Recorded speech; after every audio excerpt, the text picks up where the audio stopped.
Welcome to exam पीडिया। आज है 7 जनवरी 2021 और इस वीडियो में हम 6 और 7 जनवरी 2021 के लिए के जितने भी इम्पॉर्टेंट करंट अफेयर्स के क्वेश्चंस हैं उन्हें हम डिस्कस करेंगे, जो कि आपके एनटीपीसी एग्ज़ाम के लिए बहुत इम्पॉर्टेंट हैं। तो अब हम शुरू करते हैं। हाल ही में किस राज्य सरकार ने मुख्यमंत्री माटी कला रोजगार योजना को शुरू किया है? तो इसका सही आंसर है ए, उत्तर प्रदेश ने।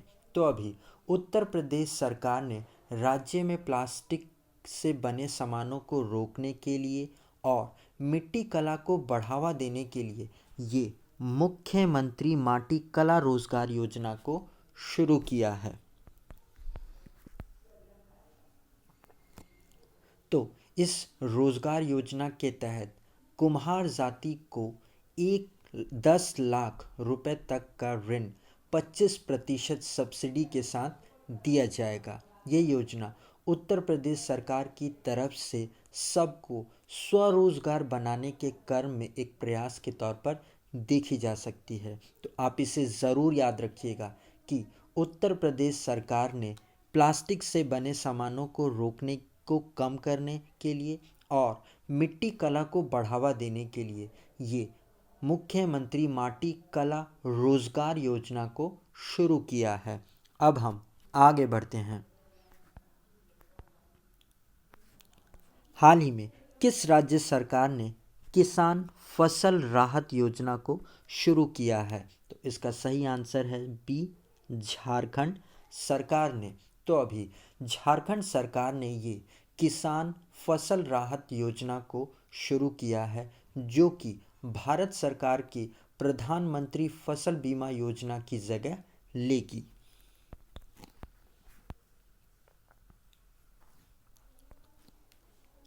तो इस योजना में झारखंड के किसानों को किसी भी प्राकृतिक आपदा के कारण फसल को नुकसान होता है, जैसे कि सूखा पड़ जाना, ज़्यादा ही बारिश हो जाना, जिसके कारण फसल बर्बाद हो जाती है, तो उन किसानों को मुआवजा दिया जाएगा। तो इस योजना के वजह से अब किसानों को नुकसान नहीं होगा, जिससे कि उनकी आय बढ़ेगी और वो आत्मनिर्भर बनने में अग्रसर बनेंगे। तो आप इसे ज़रूर याद रखिएगा कि झारखंड सरकार ने किसान फसल राहत योजना को शुरू किया है। अब हम आगे बढ़ते हैं।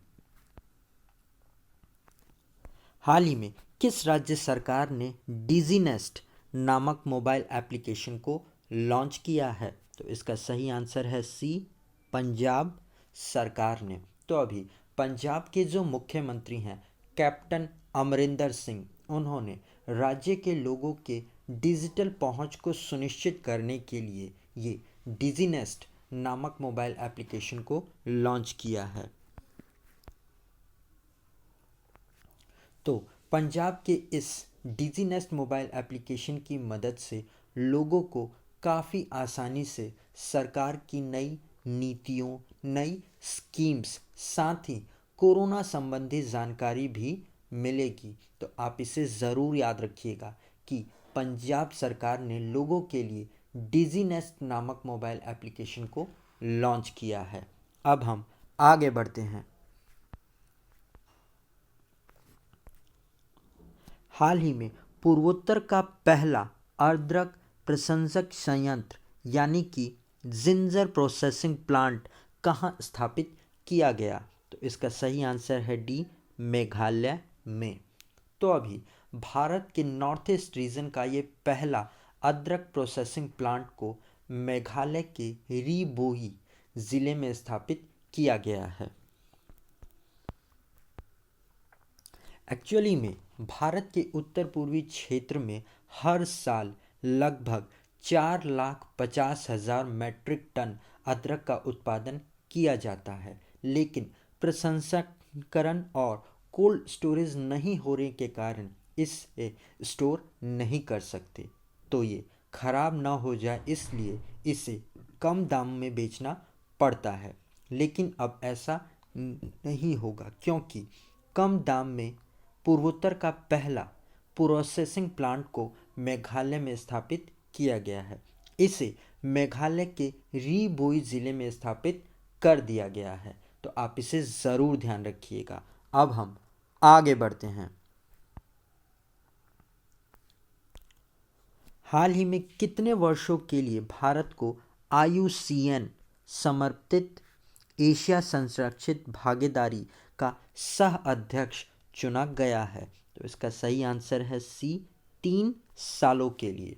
तो अभी भारत को नवंबर 2023 तक 3 सालों के लिए IUCN समर्पित एशिया प्रोटेक्टेड एरियाज पार्टनरशिप का सह अध्यक्ष चुना गया है। तो अब भारत साउथ कोरिया की जगह लेगा और भारत अपने संरक्षित क्षेत्रों में प्रबंधन में दूसरे एशियाई देशों की सहायता करने के लिए उत्तरदायी भी होगा। एशिया प्रोटेक्टेड एरियाज पार्टनरशिप में टोटल कुल 21 सदस्यीय देश शामिल है और यहाँ पर IUCN का फुल फॉर्म है international union for conservation of nature. तो आप इसे भी ज़रूर ध्यान रखिएगा।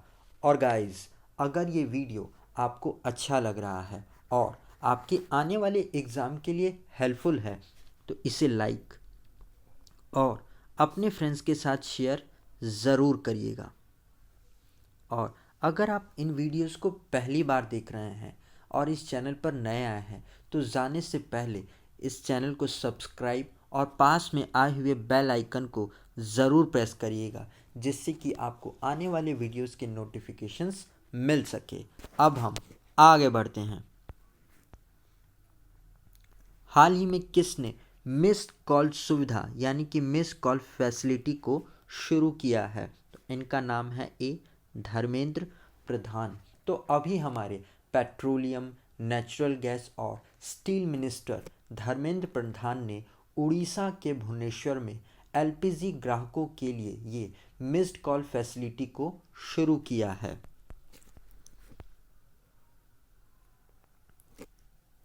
तो इसमें इंडियन ऑयल LPG ग्राहकों को एक नंबर दिया जाएगा जिस पर मिस्ड कॉल करने से उनकी LPG की बुकिंग हो जाएगी। वो भी उनको अपने रजिस्टर्ड मोबाइल नंबर से उनको मैसेज मिस्ड कॉल देना होगा।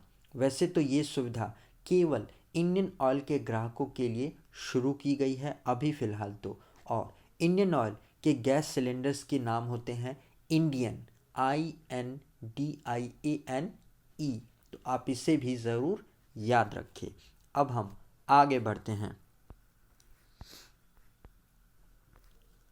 हाल ही में किसने डिजिटल भुगतान सूचकांक को शुरू किया है? तो इसका सही आंसर है बी, RBI ने।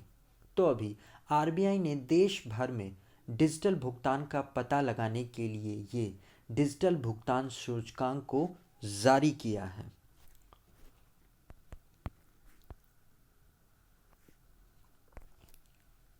तो RBI के इस इंडेक्स के अनुसार 2019 से लेकर 2020 तक के लिए डिजिटल भुगतान में वृद्धि देखी गई है, यानी कि लोग अब डिजिटल पेमेंट पर ज़्यादा निर्भर करते हैं। तो आप इसे ज़रूर ध्यान रखिएगा। अब हम आगे बढ़ते हैं। हाल ही में किसने my years with Rajiv triumph and tragedy पुस्तक को लिखा है? तो इनका नाम है सी, वजाहत हबीबुल्ला। तो अभी लेखक वजाहत हबीबुल्ला ने ये किताब लिखी है जिसका नाम है my years with Rajiv triumph and tragedy.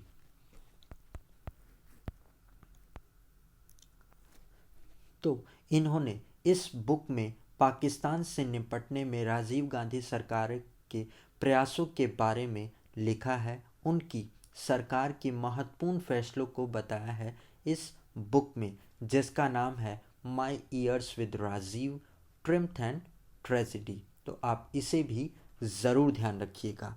अब हम आगे बढ़ते हैं। हाल ही में किस देश ने टैम्पोन टैक्स को समाप्त कर दिया है? तो इसका सही आंसर है ए, ब्रिटेन ने। तो अभी ब्रिटेन ने महिलाओं के सैनिटरी प्रोडक्ट्स पर लगने वाले 5% वैल्यू एडेड टैक्स यानी कि वैट को समाप्त कर दिया है। तो अब 1 जनवरी 2021 से महिलाओं के सैनिटरी प्रोडक्ट्स पर वैट लागू नहीं होगा। हालांकि इस टैक्स को टैम्पोन टैक्स भी कहा जाता है। तो अब ब्रिटेन भी उन देशों की लिस्ट में शामिल हो गया है जिन्होंने पहले से ही इस टैक्स को समाप्त कर दिया है। वैसे तो भारत भी इसी लिस्ट में शामिल है, तो आप इसे भी ज़रूर ध्यान रखिएगा। अब हम आगे बढ़ते हैं। हाल ही में किस देश ने जनवरी 2021 से पाकिस्तानी महिलाओं के लिए मलाला यूसुफजई छात्रवृत्ति अधिनियम को पारित किया है? तो इसका सही आंसर है बी, अमेरिका ने। तो अभी अमेरिकी कांग्रेस ने पाकिस्तानी महिलाओं के लिए मलाला यूसुफजई छात्रवृत्ति अधिनियम को पारित कर दिया है। तो 2020 से 2022 तक पाकिस्तानी महिलाओं को पाकिस्तान स्थित उच्च स्तर शिक्षा छात्रवृत्ति कार्यक्रम के तहत कम से कम 50% की स्कॉलरशिप देनी होगी। तो आप इसे भी ज़रूर याद रखिएगा। अब हम आगे बढ़ते हैं। तो गाइज़, ये वीडियो आपको कैसा लगा आप कमेंट सेक्शन में लिखकर ज़रूर बताइएगा। और अगर अभी तक आपने इस वीडियो को लाइक और अपने फ्रेंड्स के साथ शेयर नहीं किया है तो जाने से पहले इसे लाइक और शेयर ज़रूर करते हुए जाइएगा। और अगर आप इन वीडियोस का PDF लेना चाहते हैं तो आप हमारे टेलीग्राम चैनल से जुड़कर ले सकते हैं। आज के लिए इतना ही। Thanks for listening.